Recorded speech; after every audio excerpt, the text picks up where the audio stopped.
All right. Let's now ask questions about any questions from the panel. And while you're gathering there, I'd like to ask the question that was left over from the first panel, which is, what are your tips to journalists working for news organizations which do not have the resources or the commitment to do this kind of long-term, in-depth reporting?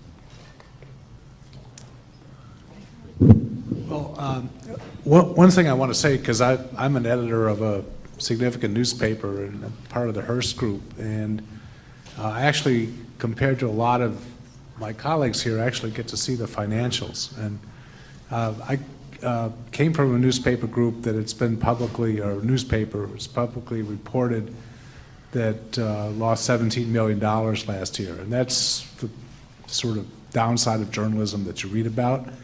The truth is that probably most newspapers and news organizations in America make money.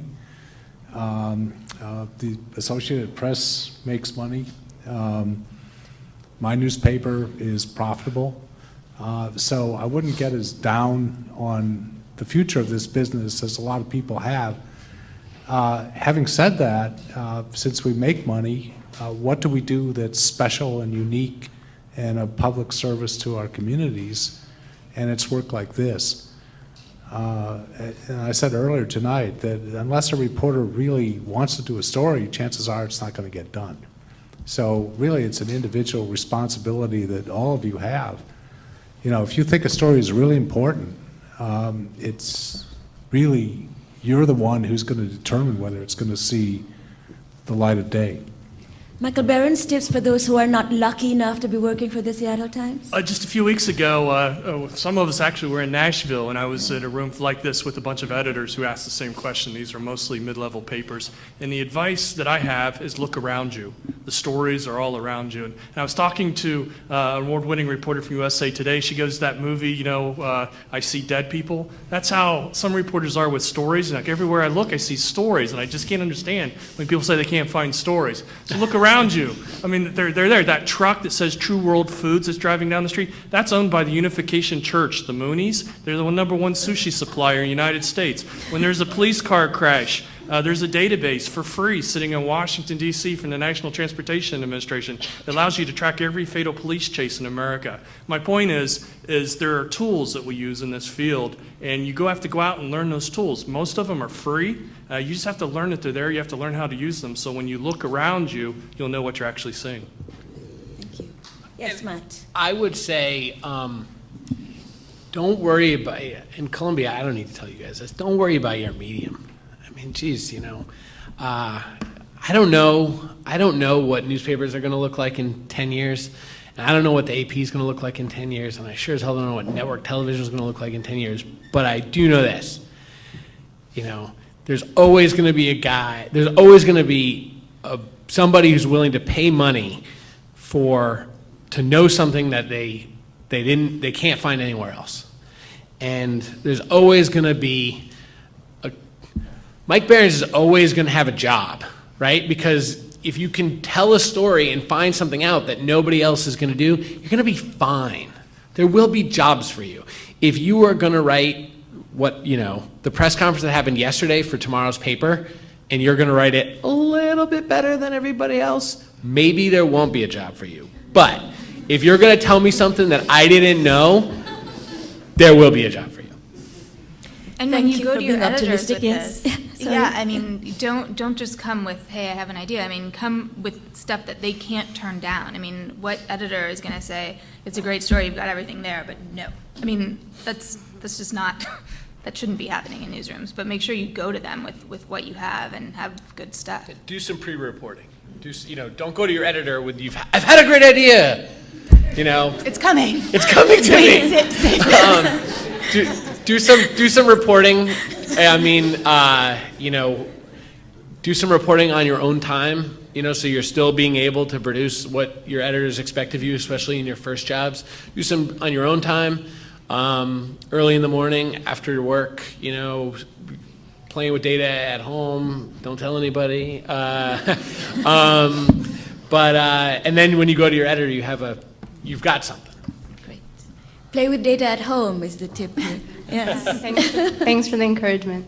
My question is probably particularly aimed at Craig, but actually a lot of these stories deal with very distressful situations, very personal matters and intimate moments, and I was wondering how you go about telling those stories in a way that's to tell them with dignity instead of in a way that might feel voyeuristic. Craig, dignity as opposed to voyeurism. I think it's just getting started. Like I said before, it's a matter of trust. And when I approach my subject, I sort of I treat them with respect. I treat them, I try and be genuine and honest, and I hope for the same thing back. And I know that I remember a time when like while I was working on the story about Scott and like I had spent an afternoon with him, and it was a pretty hard day for him. And I just remember him saying, he was like before I left, we were saying goodbye, and he was like, "Craig, am I going to look like a big baby at the end of this?" And that's so I think that sort of, and I just said, I don't think you're a big baby, so I hope not, But yeah, he put himself out there, and that's what it is. It's a responsibility to tell the story right, without pushing it to that the other side where you're like totally taking advantage of somebody. And Craig, did you and show, I think that comes from your heart more than anything else. Go. No, you're okay. No, did you show Scott your work? As I was working on it? Yeah, as you were working on it? No, Did he get to see it before it was published? No. I'm trying to think if there was ever, I remember every now and then, like especially with a long-term project, people are kind of interested, like every now and then I would show them a picture that didn't have anything to do with him, like on the back of my camera or something, but like when we were camping or something. But I don't think I ever showed him a picture like during the actual project. I think he was interested in the ones from the apartment from his girlfriend, but I don't think I showed him any. No, I didn't think it was. He didn't really ask a lot either. I mean, when I worked on, I think once you get beyond that sort of courtship and that like the early part of the relationship, I think you just, once we get to that trust thing, he wasn't really interested at that point. I did tell him when it was going to be published, because it was published online, and so I told him before I told anyone else. I was like, okay, it's going to be live at 10 o'clock tonight if you want to take a look. Yeah. Eileen, you were talking to people who had been spied upon. I mean, how do you get them to trust you? Here you were, a reporter from DC going to these Muslim communities and asking them questions. Well, you do it the way you do any sort of reporting. I mean, you go and you present yourself for who you are, and you ask them questions, you give them time to talk. I mean, for me, meeting the Muslim community, my introduction to them in New York was, as we were getting ready to move out our initial story, I was working on a follow-up about all of the outreach, the overt outreach that the NYPD does with Muslim communities, and this is going on across the country. So you have so many politicians and law enforcement saying, "I've got this imam's number on my phone. I can call him. We call each other. We know each other. There are these relationships, and this has been a big thing, since 9/11 that this is going on." And so I was talking to a lot of the people who were doing this outreach, who were, getting their picture taken with the mayor and the police commissioner, and basically asking them how they felt, how it was working. I mean, what's the goal here? Are you, what do you get out of this? Do you feel that they're listening? And so that's, as we started getting these reports and doing more reporting, I mean, I would go back to these people that I met initially, and also, I had a bit of an understanding of how these relationships work in other parts of the country, and saw a lot of differences in New York. So it's not, there's not like a single model that you use, but you do, as a reporter, you go out you talk to people and you figure out who to talk to next, and you sort of adjust your strategy like that, and you're, always upfront with them. I mean, there were stories that some were very, very, very unhappy with me over. And Eileen, especially in the Muslim community, Eileen listens really well. I mean, Good listener. She's a good listener. Pauses that, reporters who are more gregarious might feel compelled to fill. Eileen just lets them sit and lets people work through their thoughts, because this is a complicated thing. You've walked into somebody's house or business and put a police file down and said, "Hey, that's you. What do you think?" And I think that was one of the real joys about working with Eileen, is just being able to sort of let her watch her do her thing. Michael, did you want to weigh in on this question? Yeah. Just because I think it's something we all confront, and from my experience, it's absolute honesty, and it's something we've already said here. But the first thing I tell people is I'm a reporter from the Seattle Times before I say anything, because they're expecting subterfuge. They're expecting me to try to hide what my agenda is. So it's absolute honesty, and I actually tell people why they shouldn't talk to me sometimes. and it's very effective, particularly, you have to educate these victims that they're going to live forever on the web now. It's a different world in many ways. And Angeline Burrell, her family picture is going to be here at Columbia University long after the story's been published. I mean, it's going to go around the nation. It's going to live there forever. So it's telling them that. You have to understand. And so the purpose, in the way I get sources of talk, is I give them a sense of mission. Here's, if I was you, I probably wouldn't go public. That's why I tell a lot of my sources, I don't know if I'd have the courage, but if you want the world to know about what you went through, then you're a better person than I am, probably, and I admire you for that, and I want to be there to tell your story. And it's that bluntness, that honesty, it works 99% of the time. Thank you.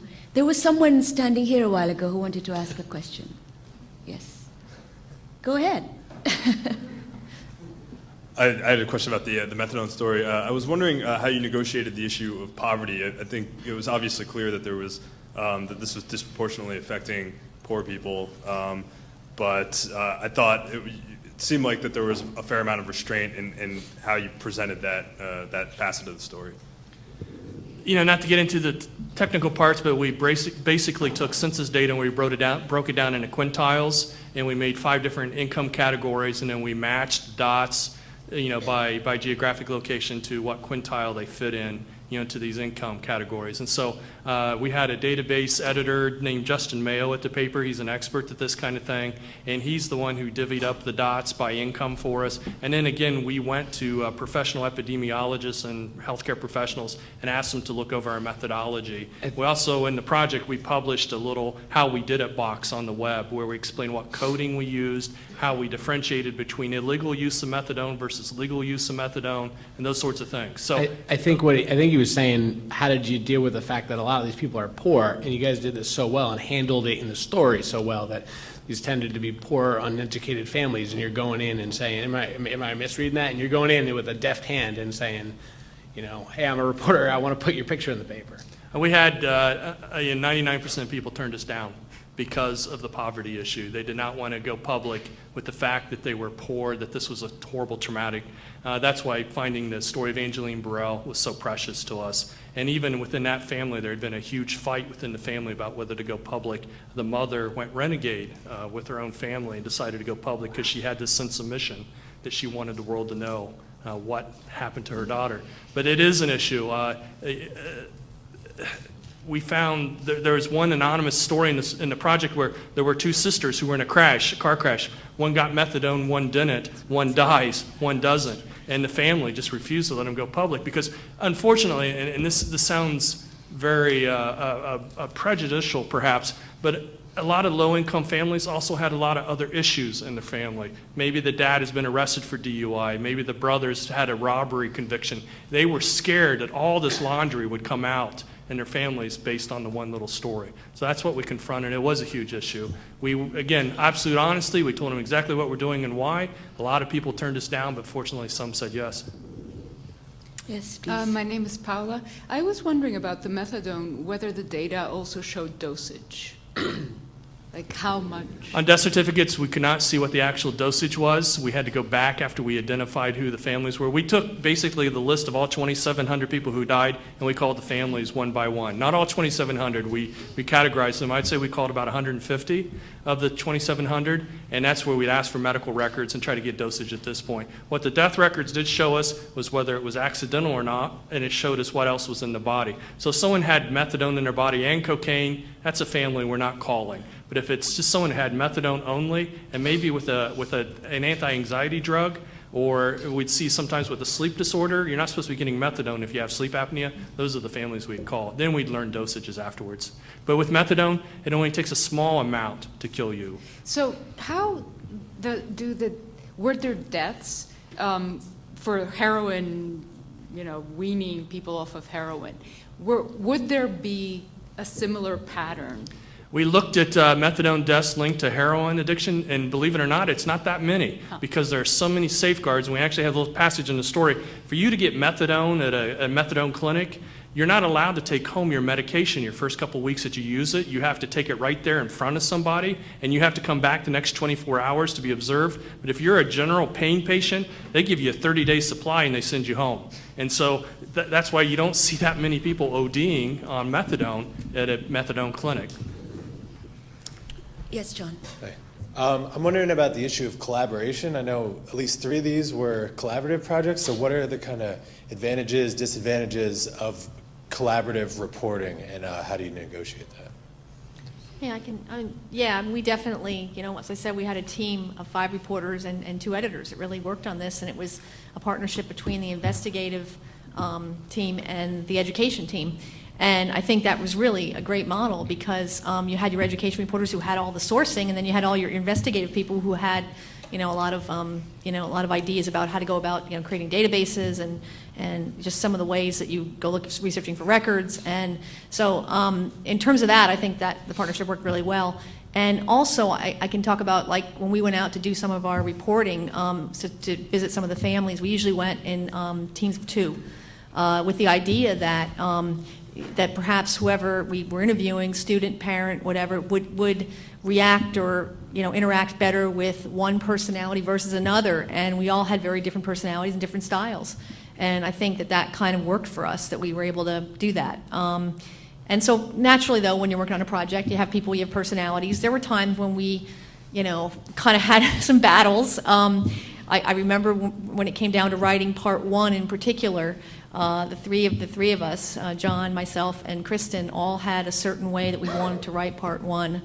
And we decided, Mike's laughing because he knows. That's why you have an editor.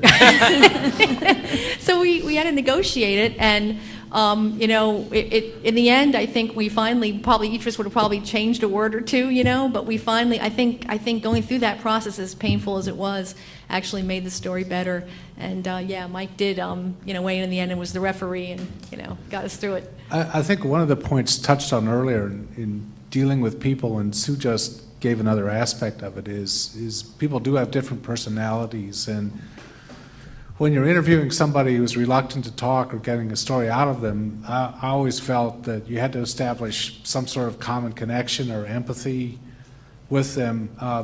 Yes, you were a reporter, but people also had to suspend their wariness of the fact that you might be a reporter and communicate with you on a kind of a one-to-one basis. And so I know after a while with some of my law enforcement sources over the years, they kind of forget I was a reporter.